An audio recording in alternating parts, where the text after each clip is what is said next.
Hello dear friend, my beautiful friend, welcome to the channel.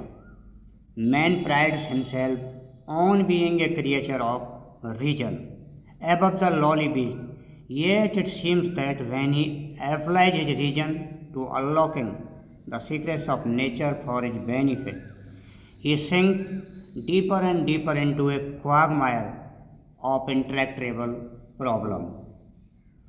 The internal combustion engine gets us where we are going faster, but also results in choking, air pollution, the greenhouse effect, and a dangerous dependence on oil.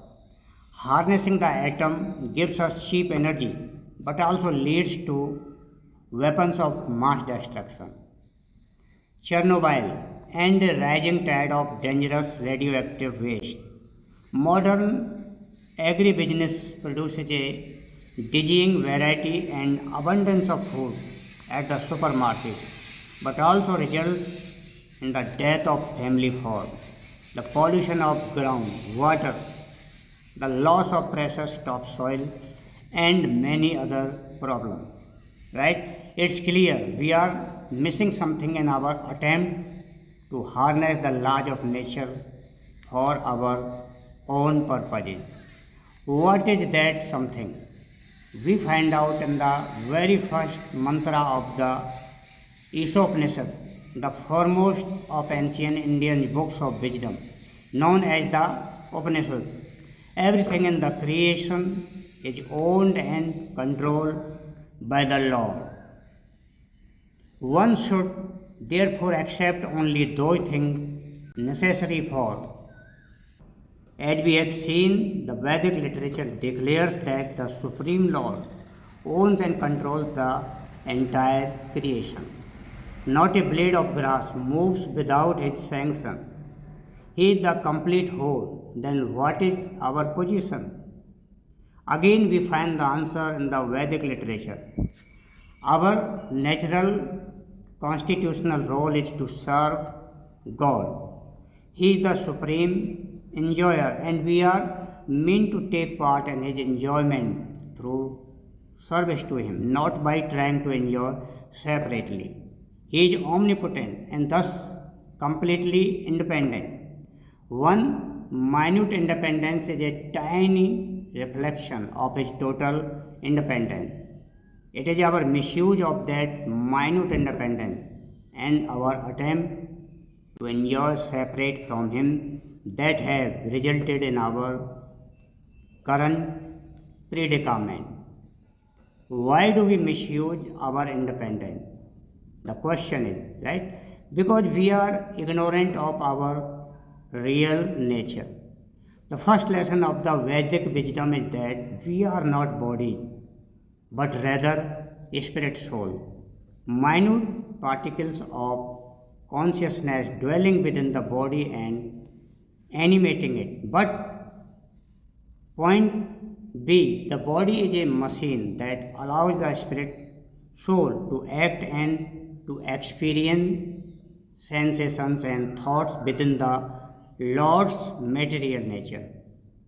When we understand our true identity as a spiritual being, right, part and parcel of the Supreme Spirit, our problem, however, is that we forget our identity separate from the body and instead misidentify ourselves with it. If a person happens to be born in America, he considers himself an American.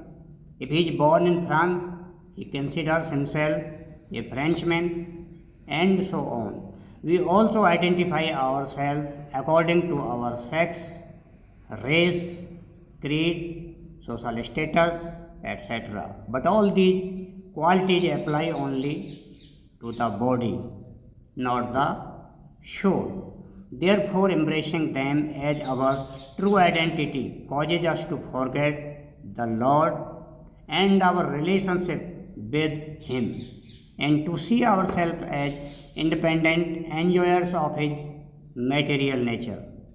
Right? The Vedic literature explains the human activity when devoid of service to the Lord is governed by a subtle law known as the law of karma. This is the familiar law of action and reaction as it pertains to what we do in this world and the enjoyment or suffering we experience as a result.